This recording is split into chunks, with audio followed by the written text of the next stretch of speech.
இயேசு கிறிஸ்துவ நாமத்தினால் அழைக்கப்பட்ட சகோதர சகோதரிகள் அனைவருக்கும் மாலை வணக்கத்தை தெரிவித்துக் கொண்டு இன்றைக்கான காணொளிக்கு நம்ம போலாங்க. இன்றைக்கு நம்ம பார்க்க போகின்ற தலைப்பு என்னன்னு பாத்தீங்கன்னாக்கா 10 old testament symbols of the cross.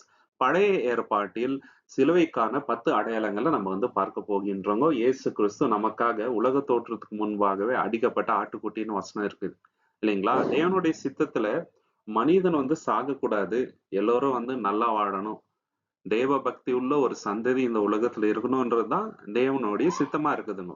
தேவனுடைய மகிமை இந்த உலகம் ஃபுல்லா இருக்கணும் அப்படின்றதுக்காக. சோ அதனாலவே இயேசு கிறிஸ்துவ நமக்காக பலியிடும்படி தேவன் என்ன பண்ணாருங்க, முன்குறித்து இருந்தார். இத பழைய ஏற்பாடுல நிறைய அடையாளங்கள் மூலியமாக தேவன் காமிச்சார். அந்த 10 அடையாளங்களை நம்ம இந்த ஒரு சுருக்கமா நம்ம பார்க்க போகின்றோங்க. அதுல முதலாவது அடையாளம் என்னன்னு பாத்தீங்கன்னாக்கா, பஸ்காவின் ஆட்டுக்குட்டி, த பாஸ் ஓவர் லேம்.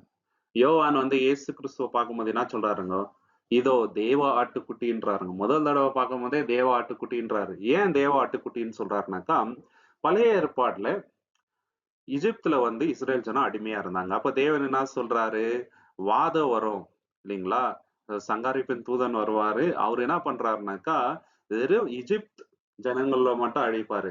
உங்க வீட்டுக்குள்ள அந்த வாதம் வராம இருக்கணும்னாக்கா நீங்க என்ன பண்ணணும், ஒரு ஆடை இது பண்ணி அந்த ரத்தத்தை டோர் போஸ்ட்ல தேய்க்க சொல்றாருங்க. இது ஒரு அடையாளமா இருந்துச்சுங்க. சோ எந்தெந்த வீட்டுல எல்லாம் இந்த ரத்தம் அடையாளமா இருக்குதோ அவங்க வீட்டுல வாத அணுகாது, எந்த ஒரு தீங்கும் நடக்காது. அதே போலதான் இயேசு கிறிஸ்து நமக்காக மரித்ததுனால இன்னைக்கு நமக்கு ஜீவன் கிடைத்திருக்குதுங்க. யாத்திராகமம் 12ஆம் அதிகாரம் 13வது வசனம், எக்ஸடஸ் சாப்டர் 12 verse 13ல, நீங்கள் இருக்கும் வீடுகளின் மேல் அந்த ரத்தம் உங்களுக்கு சின்னமாக இருக்கும், நான் அந்த ரத்தத்தை பார்க்கும் பொழுது உங்களை தாண்டி செல்லுவேன், நான் எகிப்து தேசத்தை அடிக்கும் பொழுது அழிவுக்குரிய வாதை உங்கள் மேல் வராது. பாத்தீங்களா, அந்த வாதை உங்க மேல வராதுன்றாருங்க. அதே போல ஆயிடுச்சுங்க. வாதை அவங்க வீட்டுல வரல. ஏன்னா அந்த ரத்தம் டோர் போஸ்ட்ல அவங்க தேய்ச்சதுனால. அந்த ஆட்டுக்குட்டி யாருனாக்கா இயேசு கிறிஸ்துன்றத புதிய ஏற்பாடுல பவுல் தெளிவா எக்ஸ்பிளைன் பண்றாருங்க. நம்மளுடைய பஸ்கா யாருனாக்கா இயேசு கிறிஸ்து அப்படின்றாரு.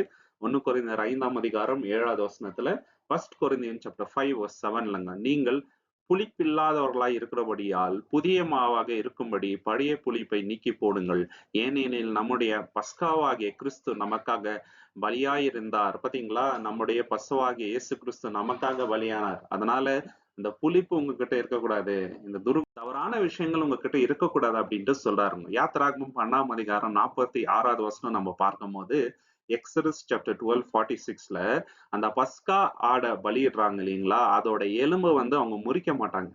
அதே போல இயேசு கிறிஸ்து நம்மளுடைய பஸ்காவாக இருக்கிறார் இல்லையா, அவருடைய எலும்பு முறிக்கப்படலை. இது முக்கியமான ஒரு சிம்பல்ங்க. இதை நம்ம பார்க்கலாம். அது ஒரு வீட்டிலே உண்ணப்பட வேண்டும். அந்த மாம்சத்தில் இருந்து ஒன்றையும் வீட்டுக்கு வெளியே கொண்டு போக கூடாது, அதன் எலும்புகளில் ஒன்றையும் உடைக்க கூடாது. பாத்தீங்களா, அந்த ஒண்ணு கூட உடைக்கப்படக்கூடாது அப்படின்ட்டு சொல்றாரு. அதே போல இயேசு கிறிஸ்துவோட எலும்புகளும் உடைக்கப்படலாங்க. அவர் சிலுவையில அறிந்திருக்கும் பொழுது என்ன பண்றாங்கனாக்கா, அவருடைய பாடி எடுக்கும் போது எலும்பை எதுவுமே அவங்க உழைக்கல. இதை நம்ம தெளிவா பார்க்கலாம். யோவான் 19ஆம் அதிகாரம் 36வது வசனத்துல, ஜான் சாப்டர் 19:36, அவருடைய எலும்புகளில் ஒன்றும் உடைக்கப்படாது என்று வேதாகம வசனம் நிறைவேறும்படிக்கு இவைகள் நடந்தது. பாத்தீங்களா, இந்த வசனம் நிறைவேறும்படி அது அப்படியே ஆயிடுச்சு இல்லைங்களா. இந்த அடையாளம் ரொம்ப முக்கியமான அடையாளம். இது எதுக்கு ஒரு அடையாளமா இருக்குதுன்னு பாத்தீங்கன்னாக்கா, எப்படி பஸ்கா பண்டிகை அப்போ அந்த ஆட்டுக்குட்டியோட ரத்தம் அவங்கள காப்பாத்திச்சோ, அவங்களுக்கு ஒரு ரட்சிப்பை கொண்டு வந்துச்சோ, அதே போல இயேசு கிறிஸ்துவோட ரத்தம் நம்மளுக்கு ஒரு ரட்சிப்பை கொண்டு வந்திருக்குதுங்க. இந்த உலகத்துக்கே, அன்னைக்கு இஸ்ரேல் ஜனத்துக்கு மட்டும் தான் ரட்சிப்பு வந்துச்சு. இன்னைக்கு இயேசு கிறிஸ்துவோட ரத்தத்தினால உலகத்துக்கே ரட்சிப்பு வந்திருக்குதுங்க இல்லைங்களா.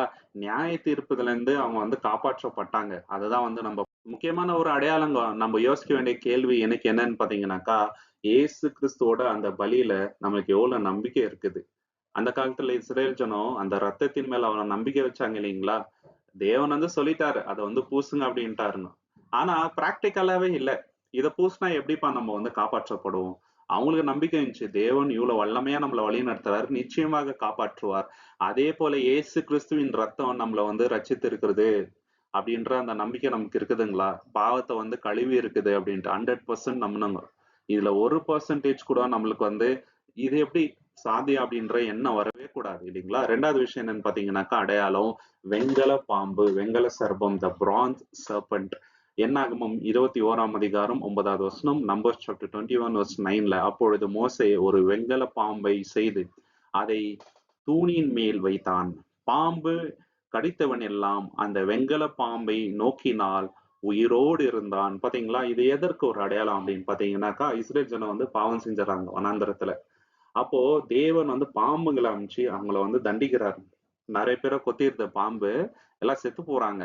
அப்போ தேவன் என்ன பண்றாருனாக்கா, மோசைக்கு ஒரு கட்டளை இடுறாருங்க. நீ வந்து ஒரு வெண்கல பாம்பு ஒரு கோல்ல வந்து செஞ்சு வை. யாரெல்லாம் வந்து உற்று நோக்கி அதை பாக்குறாங்களோ அவங்க எல்லாரும் ரட்சிக்கப்படுவாங்க, அவங்களுக்கு மரணம் சொல்றாருங்க. இது அதே போல ஆகுதுங்க. இது எதற்கு ஒரு அடையாளம்னு பாத்தீங்கன்னாக்கா, இயேசு கிறிஸ்துவோட மரணத்துக்கு ஒரு அடையாளமா இருக்குதுங்க, சிலுவைக்கு வந்து ஒரு அடையாளமா இருக்குது இல்லைங்களா. இன்னைக்கு இயேசு கிறிஸ்துவ நம்ம விசுவாசித்தால் நம்ம வந்து ரட்சிக்கப்படுறோம். அவருடைய பலியை நம்ம வந்து விசுவாசித்தா நம்மளுக்கு வந்து ரட்சிப்பு உண்டு இல்லைங்களா. இதுல எந்த ஒரு மாற்று கருத்தும் நமக்கு வந்து இருக்கக்கூடாது. இதை வந்து ஒரு அடையாளமா பழைய ஏற்பாடுல தேவன் வந்து காமிச்சிருக்கிறாரு பாருங்க. யோவான் 3ஆம் அதிகாரம் 14-15ல இதை தெளிவா வந்து எக்ஸ்பிளைன் பண்றாருங்க இயேசு கிறிஸ்து. ஜான் சாப்டர் 3:14 and 15ல, மோசே வனாந்தரத்தில் பாம்பை உயர்த்தினது போல மனுஷகுமாரன் உயர்த்தப்பட வேண்டும். அவரை நம்புகிறவன் எவனோ அவன் அழிய மாட்டான், நித்திய ஜீவனை அடையும்படிக்கு அப்படியே ஆகும். பாத்தீங்களா, யாரெல்லாம் நம்புறாங்களோ அவங்க வந்து அழிய மாட்டாங்க, நித்திய ஜீவனை வந்து அடைவாங்க. எப்படி இஸ்ரேல் ஜனம் அதை பார்க்கும் போது அவங்களுக்கு ஜீவன் கிடைத்ததோ அதே போல ஆயிடுச்சு இல்லைங்களா. சோ சேம் டு சேம் தேவன் எவ்வளவு பெரியவர்னாக்கா, ஏசு கிறிஸ்துவோட பலியை வந்து பழைய ஏற்பாடுல ஒவ்வொரு அடையாளமா காமிச்சிட்டே வராருங்க. ஒரு ஈலிங் இல்லைங்களா, ஏசு கிறிஸ்து மூலியமா இன்னைக்கு நம்ம ரட்சிக்கப்பட்டிருக்கிறோம். அவருடைய தலைமுறைகளினால் நம்ம வந்து சுகமா இருக்கிறவங்க. இன்னைக்கு யோசிக்க வேண்டிய கேள்வி என்னன்னு பாத்தீங்கன்னாக்கா, ஏசு கிறிஸ்துவின் மேல எனக்கு இருக்கிற விசுவாசம் எப்படி இருக்குது? வேற கஷ்டம் வரும் மட்டும் அவரை வந்து நான் கூப்பிடுறேன்னா, அவர் நாமத்தினால ஜெபம் பண்றேன்னா, இல்ல என்னோட லைஃப்ல அவர் இல்லைன்னா நான் ஒன்னும் இல்லை, அவர் தான் என்னுடைய ஜீவன், is my life, is my everything, அவர் இல்லைன்னா தேவன் கிட்ட போக முடியாது, ஏசு கிறிஸ்து இல்லைன்னா என்னோட லைஃபே பூஜ்யம் அப்படின்ற எண்ணம் இருக்குதா? நான் ஆவிக்குரிய வளர்ச்சி அடையணும்னா ஏசு கிறிஸ்து இல்லைன்னா முடியாது, எனக்கு ஈலிங் வேணும்னா ஏசு கிறிஸ்து வேணும், எல்லாத்துக்குமே ஏசு கிறிஸ்து தான் முக்கியம் அப்படின்ற எண்ணம் எனக்கு இருக்குதா? ஏசு கிறிஸ்து என்ன சொல்றாருங்க, என்னை பார்க்கல நீங்க வந்து உங்களோட ஃபேமிலி அதிகமா நேசிக்க கூடாது, அப்படி இல்லைனாக்கா நீங்க எனக்கு சீஷரா இருக்க முடியாதுன்ட்டே சொல்றாருங்க. ஸோ ஏசு கிறிஸ்துக்கு எவ்வளவு இம்பார்ட்டன்ஸ் கொடுத்துருக்குறோம். வெறும் இந்த 40 நாள் மட்டும் ஏசு கிறிஸ்துவோட பாடுகளை நினைவு கூர்ந்தா இல்ல உபவாசம் பண்ணா மட்டும் போதாது, லைஃப் லாங் தினசரி இல்லைங்களா. ஒவ்வொரு தடவை நம்ம சாப்பாடு சாப்பிடும் போதும் நம்ம யோசிக்கணும், ஏசு இல்லைன்னா இவ்வளவு நிம்மதியா நம்மளால இருக்க முடியுமா? ஏசு கிறிஸ்து இல்லைன்னா நம்மளால நிம்மதியா தூங்கி இருக்க முடியுமா? அவர் தாங்க எல்லாமே பண்ணிட்டாருங்க. 2000 வருஷத்துக்கு முன்னாடி நமக்காக இவ்வளவு பண்ணியிருக்கிறாரு இல்லைங்களா. சோ நம்ம அவருக்கு எவ்வளவு இம்பார்ட்டன்ஸ் கொடுக்குறோம் அப்படின்றத யோசிச்சு பார்க்கணுங்க. 3வது விஷயம் என்னன்னு பாத்தீங்கன்னாக்கா, ஈசாக்கின் பலி, த சாக்ரிஃபைஸ் ஆஃப் ஐசாக். தேவன் என்ன சொல்றாரு ஆபிரகாம் கிட்ட, உன்னுடைய ஒரே பேரான குமாரன் ஈசாக்கு எனக்காக நீ வந்து பலியிடணும் அப்படின்னும் போது, ஆபிரகாம் வந்து ஒரு வார்த்தை கூட கேட்காம பலியிட போறாருங்க. இதுல நம்ம என்ன பாக்குறோம்னாக்கா, ஈசாக்கு வந்து இயேசு கிறிஸ்துக்கு ஒரு அடையாளமா நம்ம வந்து பார்க்கலாம் இல்லைங்களா. சோ ஆதியாகமம் 22ஆம் அதிகாரம் 6வது வசனத்துல, ஜெனசிஸ் சாப்டர் 22 verse 6ல, அப்பொழுது ஆபிரகாம் தகன பலிக்கான மரத்தை எடுத்து தனது மகனாகிய ஈசாக்கின் மேல் வைத்தான். தன் கையில் நெருப்பையும் கத்தியும் எடுத்துக்கொண்டு இருவரும் சேர்ந்து சென்றார்கள். பாத்தீங்களா, என்ன பண்றாருங்க, அந்த கட்டையில என்ன பண்றாரு, ஈசாக் அவரே வந்து சுமந்து போறாருங்க. இதுல நம்ம பாக்குற அடையாளம் என்னன்னு பாத்தீங்கன்னாக்கா, ஏசு கிறிஸ்து எப்படி சிலுவையை சுமந்து போறாரோ அதே போல ஈசாக்கு அந்த கட்டைகளை வந்து சுமந்து போறாருங்க. இங்க ஆதியாகமம் 22:13ல, ஜெனசிஸ் சாப்டர் 22:13ல தேவன் என்ன பண்றாருனாக்கா, நீ வந்து எனக்கு பயந்து இருக்கிறன்றத நான் உணர்ந்தேன், உன்னுடைய ஒரே பேரான குமாரனை எனக்காக நீ வந்து பலியிட ரெடி ஆயிட்ட இல்லையா, உன்னை நான் ஆசீர்வதிக்குவேன்னு சொல்லிட்டு அந்த இடத்துல வந்து ஒரு ஆட்டுக்கடாவை வந்து தேவன் ரெடி பண்றாருங்க. அதை வந்து பலியிடுறாங்க சரிங்களா. தேவன் பண்ண மிகப்பெரிய காரியம். இதுல வந்து ஒரு அடையாளம் இருக்குது, அதை நம்ம வந்து பார்க்கலாம். ஜெனசிஸ் 22:13ல, ஆபிரகாம் தன் கண்களை உயர்த்தி பார்த்தான், அவன் பின்னால் ஒரு ஆட்டுக்கடா கொம்புகளால் புதரில் சிக்கி இருந்தது. ஆபிரகாம் போய் அந்த ஆட்டுக்கடாவை எடுத்து தனது மகனுக்கு பதிலாக தகன பலியாக அர்ப்பணித்தான். பாத்தீங்கன்னா, மகனுக்கும் பதிலாக ஆட்டுக்கடாவை வந்து அர்ப்பணித்தாருங்க. இங்க நம்ம பாக்குற அடையாளங்கள் என்னென்னு பாத்தீங்கன்னாக்கா, எப்படி ஈசாக்க வந்து அந்த கட்டைகளை சுமந்து போறாரோ, இயேசு கிறிஸ்து நமக்காக என்ன பண்ணாருங்க, சிலுவையை வந்து சுமந்து போனார். அதே போல ஈசாக்குக்கு பதிலாக ஆட்டுக்கடா வந்து பலியாயிடுச்சுங்க. சோ இதுல நம்ம பாக்குற அடையாளம் என்னன்னு பாத்தீங்கன்னாக்கா, மனிதர்கள் தான் நாங்க மரணத்துக்குள்ளாக போயிருக்கணும். நம்ம தான் வந்து தேவனுக்கு விரோதமா பாவம் செய்தோம். நம்ம தான் வந்து சாகணும். ஆனா நமக்காக இயேசு கிறிஸ்து வந்து பலியானார்னா, அந்த சப்ஸ்டிடியூட்டா வந்து அவர் என்ன பண்ணிட்டாரு, நமக்காக ஒரு ஈடு பலியாக வந்து நமக்காக பலியானாருங்க சகோதர சகோதரி. இத வந்து நம்ம மறக்கவே முடியாதுங்க. இதுதான் வந்து அல்டிமேட் சாக்ரிஃபைஸ்ங்க. இதுக்கு ஈடான பலி கிடையாதுங்க. இயேசு கிறிஸ்து பரிபூர்ணமா பாவம் இல்லாத ஒரு வாழ்க்கை வாழ்ந்து நமக்காக பலியானாருங்கோ.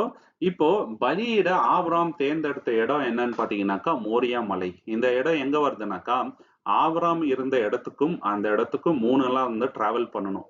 அந்த 3 நாள் வந்து வாக்கிங்ல தான் போனோம். அந்த 3 நாள் ஆபிரகாமோட மனசுல என்னெல்லாம் எண்ணங்கள் ஓடி இருக்கும். ஒரு நிமிஷம் யோசிச்சு பார்க்கணுங்க. இல்லைங்களா? 100 வயசுல பிறந்த ஒரு பையனை வந்து அவ்வளவு ஈஸியா பலி கொடுக்க முடியாது. ரொம்ப கஷ்டமான விஷயம். ஆனாலும் அவர் ரெடி ஆகுறாரு. எந்த ஒரு ஹெசிடேஷனும் அவர்கிட்ட இல்ல. நான் ஏன்பா பலி கொடுக்கணும்ன்ற எண்ணம் அவருக்கு வரல. தேவன் வந்து அவர் எந்த கேள்வியும் கேட்கல. அதே போல ஈசாக்கும் கிரேட் தான். ஏன்னாக்கா அவர் வந்து நான் ஏன்பா பலியாகணும் அப்படின்னு சொல்லிட்டு அவங்க அப்பா கிட்ட ஆர்கியூ பண்ணலங்க.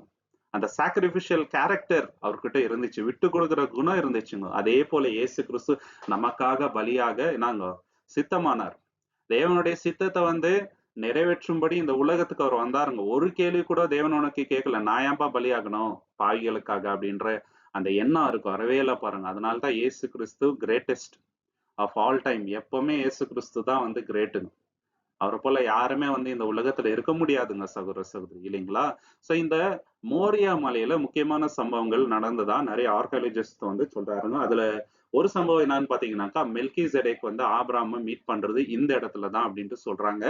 இதுக்கு வந்து நிறைய ரிசர்ச் இன்னைக்கு வரைக்கும் நடந்துட்டே இருக்குதுங்க. ஆனா 100% ப்ரூஃப்ஸ் வந்து கிடைக்கல. ரெண்டாவது நீங்க நம்ம பார்க்கும் பொழுது இந்த இடத்துலதான் சாலமன் என்ன பண்றாருங்க, ஆலயம் வந்து கட்டுறாருங்க. அந்த அளவுக்கு ரொம்ப முக்கியமான ஒரு இடமா இருக்குதுங்க. இன்னைக்கு யோசிக்க வேண்டிய கேள்வி என்னன்னு பாத்தீங்கன்னாக்கா நம்ம லைஃப்ல ஏசு கிறிஸ்து எனக்காக தான் வந்து மரித்தார் அப்படின்ற எண்ணம் எந்த அளவுக்கு ஆழமா நம்ம மனசுல இருக்குது. அதனால நம்ம லைஃப் 100% இயேசு கிறிஸ்துக்கு சரண்டர் பண்ணியிருக்கிறோமா, 50% சரண்டர் பண்ணியிருக்கிறோமா, எவ்வளவு பெர்சன்டேஜ் வந்து நம்ம பாக்கி இருக்குது, இல்ல இன்னும் சரண்டர் பண்ணவே இல்லையா இல்லைங்களா? சோ இன்னைக்கு வந்து நம்ம லைஃப் இயேசு கிறிஸ்துக்கு சரண்டர் பண்ணங்க இல்லைங்களா? அவர் இல்லைன்னா ஒண்ணும் இல்லைங்க. அவர் தான் நம்மளுடைய எஜமான் இல்லைங்களா? 4வது விஷயம் என்னன்னு நம்ம பார்க்கும்போது பாவ நிவாரண பலிகள், த சின் ஆஃபரிங்ஸ். ஆசாரிப்பின் கூடாரத்துல பழைய ஏற்பாடுல தினசரி இஸ்ரேல் ஜனங்க வந்து நிறைய பாவ நிவாரண பலிகளை வந்து செலுத்திட்டே வருவாங்க. ரத்தம் வந்து ரொம்ப இம்பார்ட்டன்ட் இல்லைங்களா? அந்த ரத்தம் எதற்கு ஒரு அடையாளம் அப்படின்னு பாத்தீங்கன்னாக்கா ஏசு கிறிஸ்து நமக்காக சிந்தின ரத்தத்துக்கு தான் அடையாளமா இருக்குது. அவரோட பலியை தான் அந்த அது குறிக்குதுங்க. லேவியாகமம் 17ஆம் அதிகாரம் 11வது வசனத்துல பார்க்கலாம். Leviticus chapter 17 verse 11. மாம்சத்தின் ஜீவன் ரத்தத்தில் இருக்கிறது. உங்கள் ஆத்துமாக்களுக்கு பிராயச்சித்தம் செய்யும்படி அதை வேதியின் மேல் உங்களுக்கு நான் கொடுத்தேன். ஏனெனில் ரத்தமே ஆத்மாவுக்கு பிராயச்சித்தம் செய்யும். பாத்தீங்களா? ரத்தம் தான் வந்து பிராயச்சித்தம் செய்யும் அப்படின்ட்டு சொல்றாருங்க. காலை வெள்ளாட்டுக்கடா இவளுடைய ரத்தம் வந்து சிந்தப்பட்டுட்டே இருந்துச்சுங்க. ரெகுலரா வந்து பண்ணிட்டே இருந்தாங்க இல்லைங்களா? ஆனா கம்ப்ளீட்டா மனிதர்களோட பாவத்தை வந்து அது நிவர்த்தி பண்ணிச்சா அப்படின்னு பாத்தீங்கன்னாக்கா இல்லைங்க. இவங்க பாவம் செய்வாங்க, திருப்பி போய் பலியிடுவாங்க, பாவம் செய்வாங்க, பலியிடுவாங்க. இது வந்து ஒரு ருட்டீனா இல்லைங்களா பண்ணிட்டே இருந்தாருங்க வழக்கமா. அதனால்தான் இயேசு கிறிஸ்து இந்த உலகத்துக்கு வந்து மாசு இல்லாத அவருடைய ரத்தத்தின் மூலமாக நம்மளுடைய பாவத்தை வந்து நிவர்த்தி பண்ணிட்டாரு. எபிரேயர் 9ஆம் அதிகாரம் 22வது வசனத்துல நம்ம வந்து பார்க்கலாம். Hebrew chapter 9:22. சட்டத்தின்படி எல்லாவற்றிலும் பெரும்பகுதி இரத்தத்தினால் சுத்திகரிக்கப்படுகிறது. ரத்தம் சிந்தப்படாமல் பாவ மன்னிப்பு உண்டாகாது. பாத்தீங்களா? ரத்தம் சிந்தப்படாமல் பாவ மன்னிப்பு உண்டாகாதுங்க. சோ இந்த பலிகள் எல்லாம் எதற்கு ஒரு அடையாளம்னாக்கா இயேசு கிறிஸ்து சிந்தின ரத்தத்துக்கு ஒரு அடையாளம். அவரோட பலிக்கு தான் இது ஒரு அடையாளமா இருக்குதுங்க. இன்னைக்கு யோசிக்க வேண்டிய கேள்வி என்னன்னு பாத்தீங்கன்னாக்கா இந்த ரத்தத்தினால தான் தேவன் நம்மள வந்து வாங்கி இருக்கிறாருங்க. விலையேற பெற்ற இந்த ரத்தத்தினால, இந்த ரத்தத்தினால தான் நமக்கு வந்து ரட்சிப்பு வந்திருக்குது. இத வந்து நம்ம எவ்வளவு நம்புறோம், எவ்வளவு வேல்யூ அதுக்கு நம்ம வந்து கொடுக்குறோம், எவ்வளவு முக்கியத்துவம் கொடுக்குறோம் இல்லைங்களா? தினசரி நம்ம சாடும் போது அதை வந்து யோசிச்சு பார்க்கணுங்க இல்லைங்களா? நம்ம என்ன பண்றோம், அப்பத்தை எடுக்கிறோம், திராட்சை ரசத்தை வந்து குடிக்கிறோம். அது எதை நினைவா நம்ம வந்து செய்யறோம்னாக்கா இயேசு கிறிஸ்து பட்ட பாடுகளை தான் வந்து நம்ம யோசிச்சு அதை செய்யணுங்க. அவரே சொல்றாரு, இது உங்களுக்காக சிந்தப்படுகின்ற என்னுடைய ரத்தம் அப்படின்றாருங்க இல்லைங்களா? அபாத்திரமா அதை எடுக்கக்கூடாது, அதை யோசிக்கணுங்க. சாதாரண விஷயம் இல்லைங்க. நமக்காக யாராவது ஒரு கப்பு தண்ணி கொடுத்தா கூட உயிர் இருக்கிற வரைக்கும் அதை யோசின்னு சொல்லுவாங்க. இப்ப இயேசு கிறிஸ்து நமக்காக ரத்தமே சிந்தி இருக்கிறாரு. அப்போ அவருக்கு எவ்வளவு இம்பார்ட்டன்ஸ் நம்ம லைஃப்ல இருக்கணுங்க, எவ்வளவு வேல்யூ நம்ம வந்து கொடுக்கணும். அப்படின்றத நம்ம வாழ்க்கையை காட்டி கொடுத்துருங்க சகோதர சகோதரி. 5வது அடையாளம் என்னன்னு பாத்தீங்கன்னாக்கா, அடிக்கப்பட்ட கன்மலை. இஸ்ரேல் ஜனத்துக்கு வந்து வனாந்திரத்துல குடிக்க தண்ணி இல்லாம ஆயிடுதுங்க. அப்ப தேவன் என்ன சொல்றாருனாக்கா மோசே கிட்ட, அந்த கன்மலை இருக்குது இல்லையா, அதை போயிட்டு நீ அடி, அப்ப தண்ணி வரும் அப்படின்றாரு. அந்த கன்மலை யாருன்னாக்கா இயேசு கிறிஸ்துக்கு அடையாளமா இருக்குதுங்க. அந்த காலத்துல இஸ்ரேல் ஜனத்துக்கு இதை பத்தி தெரிஞ்சிருக்காது. ஆனா தேவன் நமக்கு வந்து உணர்த்துறாரு. யாத்திராகமம் 17ஆம் அதிகாரம் 6வது வசனத்துல, எக்ஸடஸ் சாப்டர் 17 verse 6ல, இதோ நான் அங்கே ஓரேபில் இருக்கும் பாறையின் மேல் உனக்கு முன்பாக நிற்பேன். நீ அந்த பாறையை அடிக்க வேண்டும். அப்போது அதிலிருந்து தண்ணீர் புறப்பட்டு மக்கள் குடிப்பார்கள் என்றார். மோசே இஸ்ரவேலின் மூப்பரின் கண் முன்னே அப்படியே செய்தான். பாத்தீங்களா? அப்படியே செய்யற, தண்ணி வருது, அவங்க வந்து குடிக்கிறாருங்க. சோ அந்த கண்மலை யாருனாக்கா கர்த்தராகிய இயேசு கிறிஸ்து அப்படின்ட்டு அப்போஸ்தலனாகிய பவுல் வந்து வெளிப்படுத்துகின்றார். 1 கொரிந்தியர் 10ஆம் அதிகாரம் 4வது வசனத்துல, 1 Corinthians chapter 10 verse 4. அவர்கள் அனைவரும் ஒரே ஆவிக்குரிய பானத்தை பானம் பண்ணினார்கள். அவர்களை தொடர்ந்து அந்த ஆவிக்குரிய பாறையிலிருந்து அவர்கள் குடித்தார்கள். அந்த பாறை கிறிஸ்துவே. பாத்தீங்களா? அந்த கன்மலை யாருன்னு பாத்தீங்கன்னாக்கா இயேசு கிறிஸ்து தான் அப்படின்னு சொல்றாருங்க. இதுல நம்ம பார்க்கின்ற அடையாளங்கள் என்னென்னனாக்கா, அவர் அடிக்கும் போது தண்ணீர் வருதுங்க கல்லுல இருந்து, இல்லைங்களா? சோ அதே போல இயேசு கிறிஸ்துவின் மூலியமாக நமக்கு என்ன வருதுனாக்கா, ஆவிக்குரிய ஒரு வாழ்க்கை கிடைக்குதுங்க, இல்லைங்களா? அவர் இல்லைனாக்கா நம்ம ஆவிக்குரிய வளர்ச்சியை வந்து அடைய முடியாது. அந்த தண்ணி எப்படி வந்துச்சோ அதே போல நம்ம லைஃப்ல வந்து ஜீவ ஊற்று வந்து பிறக்குதுங்க. பரிசுத்தாவின் பலன் பெருக்குது. எப்படின்னாக்கா இயேசு கிறிஸ்துவின் மூலியமாக தான். அந்த கல்லை வந்து அவர் ஒரே தடவை தான் அடிச்சாருங்க. அதே போல இயேசு கிறிஸ்து ஒரே தடவை வந்து மரித்தாருங்க. ஒன்ஸ் ஃபார் ஆல் அவர் பண்ண அந்த பலியின் மூலியமாக நம்ம எல்லாருக்கும் வந்து ரட்சிப்பு இன்னைக்கு கிடைத்திருக்குதுங்க சகோதர சகோதரி. 6வது விஷயம் என்னன்னு பாத்தீங்கன்னாக்கா, கிருபாசனம், த மர்சி சீட். இது எங்க வருதுன்னு பாத்தீங்கன்னாக்கா, ஆசாரிப்பின் கூடாரத்துல தேவனை வந்து ஆராதனை பண்ணுவாங்க அந்த காலகட்டத்துல இஸ்ரேல் ஜனம். அப்போ உடன்படிக்கை பெட்டி அப்படின்ட்டு இருக்கும். இது வந்து மகா பரிசுத்த ஸ்தலத்துல இருக்கும். அந்த பெட்டியின் மேல 2 கேருபீன்கள் இருக்குங்க, தேவதூதரோட சிலை. அதன் மேல நம்ம பார்க்கும்போது தேவனுடைய பிரசனம் வரும். அந்த இடத்துல இருந்து தேவன் மோசே கிட்ட பேசுவார். இத பத்தி நம்ம யாத்திராகமம் 25ஆம் அதிகாரம் 22வது வசனத்துல நம்ம பார்க்கலாம். எக்ஸடஸ் சாப்டர் 25 verse 22ல, அங்கே நான் உன்னோடு சந்தித்து சாட்சி பெட்டியின் மேல் இருக்கும் 2 சேரபீன்களிடையில் இருக்கும் பரிகார ஆசனத்தின் மேல் இருந்து இஸ்ரவேல் புத்திரருக்கு கட்டளையிட வேண்டிய எல்லாவற்றையும் உனக்கு சொல்வேன். பாத்தீங்களா? எல்லா கட்டளையும் நான் அங்கிருந்து உனக்கு சொல்வேன் அப்படின்றாரு. அதனால தேவனுக்கு ஒரு பேர் வந்துச்சுங்க, டைட்டில்.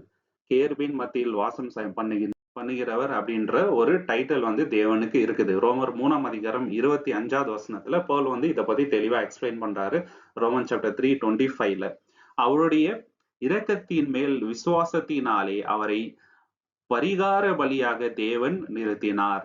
தேவனுடைய பொறுமையினால் முன்பாக செய்யப்பட்ட பாவங்களுக்கான மன்னிப்பை வெளிப்படுத்தும்படியாக அது செய்யப்பட்டது. பாத்தீங்களா? நமக்கு என்ன பண்ணாருங்க, ஒரு கிருபாதார பலியாக தேவன் என்ன பண்ணிட்டாரு, இயேசுக்கு நமக்காக வந்து பலி கொடுத்துட்டாருங்க. இதுல நம்ம பார்க்கின்ற அடையாளங்கள் என்னன்னு பாத்தீங்கன்னாக்கா, அந்த கிருபாசனம் மர்சி சீட் எதற்கு ஒரு அடையாளம்னாக்கா, இயேசு கிறிஸ்து நமக்காக சிந்தின ரத்தம், அவர் நமக்காக இட்ட அந்த பலிக்கு வந்து ஒரு அடையாளமா இருக்குது. அதனால நமக்கு என்ன பாக்கியம் கிடைச்சிருக்குதுங்க, தேவனை வந்து நம்ம அப்ரோச் பண்ணலாங்க, தேவன் கிட்ட பேசலாங்க, பரலோகத்துக்கு போற வந்து ஒரு வாய்ப்பு கிடைச்சிருக்குதுங்க. அப்பா பிதாவே அப்படின்ட்டு தேவனை இன்னைக்கு தைரியமா கூப்பிடுற அந்த ஒரு ஸ்லாக்கிய நமக்கு இதன் மூலியமா கிடைச்சிருக்குதுங்க.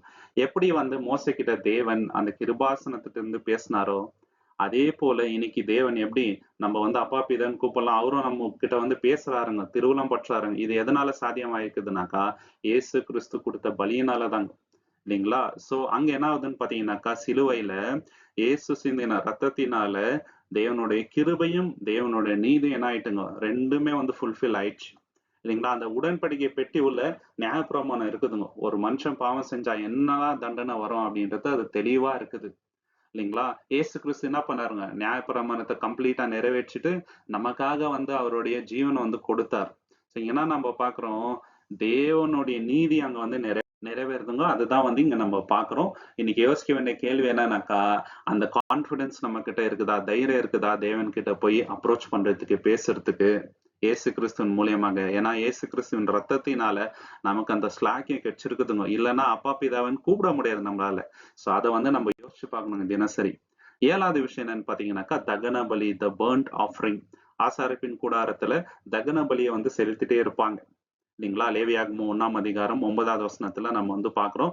இந்த தகன பலி எதற்கு ஒரு அடையாளம்னாக்கா, இயேசு கிறிஸ்து கொடுத்த பலிக்கு ஒரு அடையாளமா இருக்குது. லெவிட்டிகஸ் சாப்டர் 1:9ல வந்து நம்ம பார்க்கலாம். அதன் உள்ளுறுப்புகளையும் கால்களையும் தண்ணீரால் கழுவ வேண்டும். ஆசாரியன் அவற்றையெல்லாம் வேதியின் மேல் எரிக்க வேண்டும். அது தகன பலியாகவும் கர்த்தருக்கு சுகந்த வாசனையாகவும் இருக்கும். கர்த்தருக்கு அந்த பலி எப்படி இருக்குதுங்க? தகன பலி சுகந்த வாசனையா இருக்குதுங்க. அதே போல இயேசு கிறிஸ்து கொடுத்த பலி தேவனுக்கு ஒரு சுகந்த வாசனையா இருக்குதுங்க. பாத்தீங்களா எப்படி இருக்குதுங்க அந்த அடையாளம்? எபேசர் 5ஆம் அதிகாரம் 2வது வசனத்துல, எபேசியன் சாப்டர் 5:2ல பவுல் தெளிவா இதை பத்தி பேசுறாருங்க. கிறிஸ்து நம்மை நேசித்து நமக்காக தம்மை தேவனுக்கு சுகந்த வாசனை உள்ள காணிக்கையாகவும் பலியாகவும் ஒப்பு கொடுத்தது போல நீங்கள் அன்பில் நடந்து கொள்ளுங்கள். பாத்தீங்களா? சுகந்த வாசனையாக ஒரு பலியாக கொடுத்தாருங்க. அந்த காலத்துல எப்படி வந்து அந்த தகன பலி வந்து ஒரு சுகந்த வாசனையை கொடுத்துச்சோ, அதே போல இயேசு கிறிஸ்துவோட பலி ஒரு சுகந்த வாசனையாக இருந்துச்சு. இல்லைங்களா? அவரு பாவம் பண்ணாம மரித்ததுனாலதான் இந்த சுகந்த வாசனையா இருந்துச்சுங்க சகோதர சகோதரி. இல்லைன்னா இருந்திருக்காது. இல்லைங்களா? இங்க நம்ம என்ன பாக்குறோம்னாக்கா, தேவனுக்கு இயேசு கிறிஸ்து தம்மை கம்ப்ளீட்டா ஒப்பு கொடுக்கிறாருங்க, முழுமையாக. இல்லைங்களா? அதனாலதான் வந்து சுகந்த வாசனையா இருந்துச்சு. இயேசு கிறிஸ்து என்ன பண்றாருங்க, ஃபுல்லா அவரை வந்து ஒப்பு கொடுக்குறாரு கிராஸ்ல. இது வந்து பர்ஃபெக்ட் சாக்ரிஃபைஸா இருந்ததுக்கு காரணம் என்னன்னாக்கா, அவர் வந்து முழுமையாக தேவனுக்கு அவரை வந்து அர்ப்பணிச்சிட்டாருங்க. தேவனுடைய சித்தத்துக்கே வந்து அவர் வந்து ஒப்பு கொடுத்துட்டாரு இல்லையா? சோ அந்த பர்ன்ட் ஆஃபரிங்ல, தகன பலியில கம்ப்ளீட்டா எல்லாமே வந்து எரிஞ்சிடுங்க. அதே போல தேவனுடைய அந்த நியாய தீர்ப்பை இயேசு கிறிஸ்து என்ன பண்ணாருங்க, கம்ப்ளீட்டா வந்து இது பண்ணிட்டாருங்க சிலுவையில. எதையுமே வந்து விட்டு வைக்கல. அந்த பலி வந்து பரிபூர்ணமான ஒரு பலியா இருந்துச்சுங்க சகோதர சகோதரி. இன்னைக்கு யோசிக்க வேண்டிய கேள்வி என்னன்னாக்கா, எப்படி இயேசு கிறிஸ்து தேவனுக்கு அவரை கம்ப்ளீட்டா சரண்டர் பண்ணாரோ, ஒப்பு கொடுத்தாரோ, அதே போல நம்ம வந்து நம்மளுடைய லைஃபை கம்ப்ளீட்டா ஒப்பு கொடுத்துருக்கிறோமா? அந்த எண்ணத்துலதான் நம்ம எல்லோருமே பேப்டிசம் எடுத்திருப்போம் இல்லைங்களா? எந்த அளவுக்கு வந்து அதை பிராக்டிக்கலா தினசரி பண்ணிட்டு இருக்கிறோம் அப்படின்றது முக்கியமான நம்ம லைஃப்ல இருந்து 8வது விஷயம் நம்ம பார்க்கும்போது, பாவ நிவாரண நாள், தி டே ஆஃப் அட்டோன்மெண்ட், யோம் கிப்பூர் அப்படின்ட்டு ஒரு நாள் இருக்குதுங்க. இஸ்ரேல் சொன்னா வருஷம் வருஷம் இதை வந்து பண்ணுவாங்க. எப்ப அப்படின்னு பாத்தீங்கன்னாக்கா, 7வது மாசம் 10வது நாள். இது எதற்காக அப்படின்னாக்கா, ஒரு வருஷம் அவங்க செய்த பாவங்கள் எல்லாம் இந்த நாள் வந்து தேவன் பாவத்தை வந்து நிவர்த்தி செய்வாருங்க. ஒரு பலியிடுவாங்க, ஆசாரியன் போயிட்டு வந்து பலியிடுவாரு. ஒருவேளை தேவன் அந்த பலியை ஏற்றுக்கொள்ளவில்லை என்றால் அந்த ஆசாரியர் வந்து செத்துருவாரு.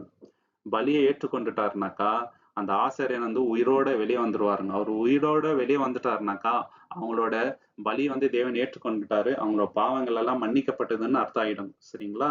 இது வந்து இயேசு கிறிஸ்து அவர் கொடுத்த பலிக்கு வந்து ஒரு அடையாளமா இருக்குதுங்க. லேவியாகமம் 16ஆம் அதிகாரம் 30வது வசனத்துல நம்ம வந்து பார்க்கலாம். Leviticus chapter 16:30. அந்த நாளில் ஆசாரியன் உங்களுக்காக பிராயச்சித்தம் செய்து உங்களை சுத்திகரிப்பான். நீங்கள் உங்கள் எல்லா பாவங்களில் இருந்தும் கர்த்தரின் முன்பாக சுத்தமாக இருப்பீர்கள். பாத்தீங்களா? அவர் வந்து சுத்திகரிப்பார் அப்படின்ட்டு சொல்றாரு. இது வருஷம் வருஷம் அவங்க பண்ணுவாருங்க, விடாம. இன்னைக்கு கூட இஸ்ரேல் சொன்ன இதை வந்து பண்றாருங்க. பாவம் செய்வாங்க, திருப்பி போய் பண்ணுவாங்க. ஆனா கர்த்தராகி இயேசு கிறிஸ்து என்ன பண்ணிட்டாருனாக்கா, அவரையே வந்து பலியிட்டுட்டாருங்க. இல்லைங்களா? அந்த காலத்துல ஆசாரியர் என்ன பண்ணுவாங்க, ஆடத்தான் வந்து பலியிடுவாங்க. ஆனா இவரு என்ன பண்ணிட்டாரு, அவரே வந்து பலிட்டுறாரு. அதனால நம்ம வந்து திருப்பி இன்னொரு பலி செலுத்தணும்னு அவசியம் இல்லைங்க.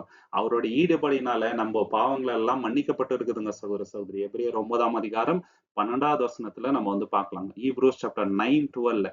ஆடுகளின் மற்றும் கன்றுகளின் இரத்தத்தினால் அல்ல, தன் சொந்த இரத்தத்தினால ஒருமுறை பரிசுத்த ஸ்தலத்துக்குள் பிரவேசித்து நமக்காக நித்திய மீட்பை பெற்றார். பாத்தீங்களா? நித்திய மீட்பு அவர் மூலியமாக வந்திருக்குது. அதனால்தான் உத்தம பிரதான ஆசிரியரா நமக்கு இருக்கிறாருங்க.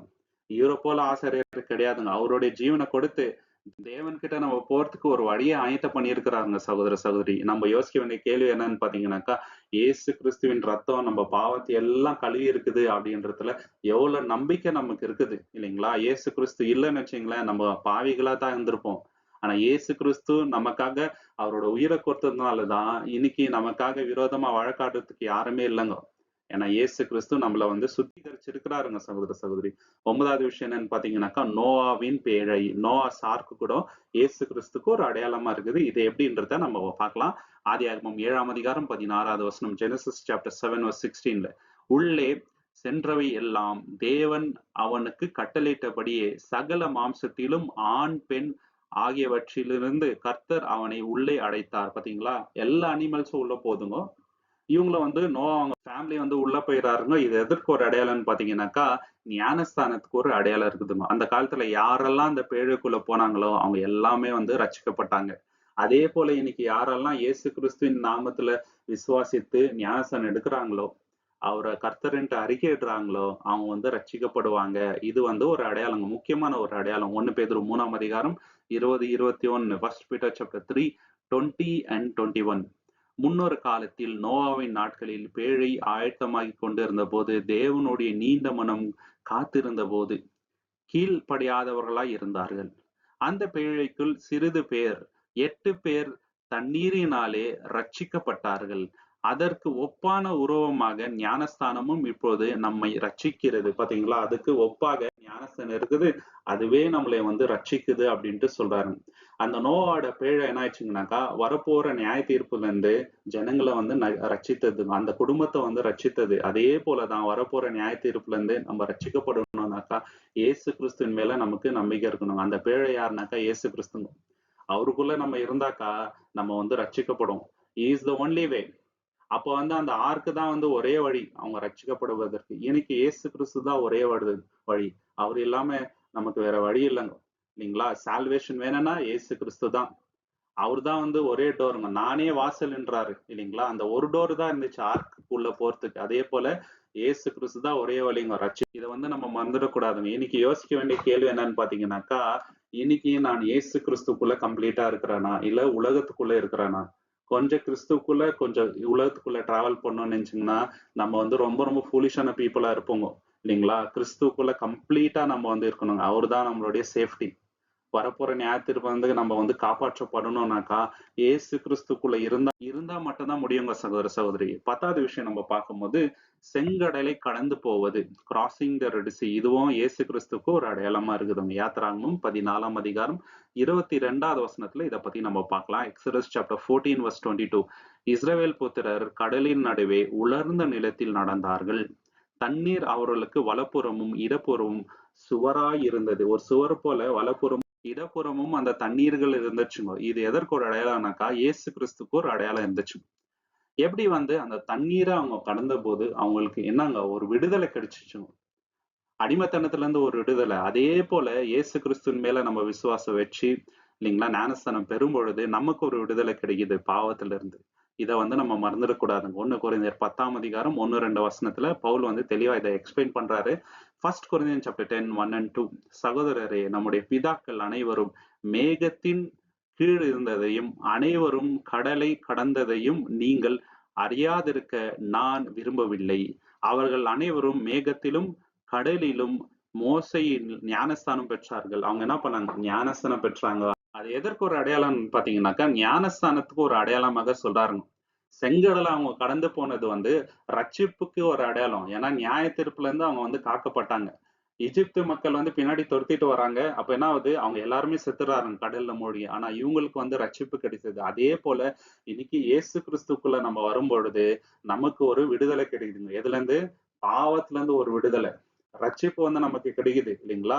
அவங்களுக்கு வந்து அடிமைத்தனத்துல இருந்து ஒரு விடுதலை கிடைச்சிச்சுங்க அன்னைக்கு. அதே போல பாவத்தின் அடிமைத்தனத்துல இருந்து இயேசு கிறிஸ்துக்குள்ள வந்தா அந்த பாவத்துல இருந்து நமக்கு ஒரு விடுதலை இன்னைக்கு கிடைக்குதுங்க சகோதர சகோதரி. அது வந்து அடையாளமா இருக்குதுங்க சகோதர சகோதரி. இன்னைக்கு யோசிக்க வேண்டிய கேள்வி என்னன்னாக்கா, இயேசு கிறிஸ்துக்குள்ள நான் வந்த பிறகு கூட திருப்பி பழைய வாழ்க்கைய நான் வாழணும்னு விரும்புறேனா, அந்த அடிமைத்தனத்துக்குள்ள சிக்கி கொண்டு இருக்கிறேனா? அப்படி இருக்கக்கூடாது இல்லைங்களா? இன்னைக்கு அப்படி இருந்தா தேவன் கிட்ட பிரார்த்தனை பண்ணி அந்த அடிமைத்தனத்துக்குள்ள இருந்து நம்ம வெளியே வரணுங்க சகோதர சகோதரி.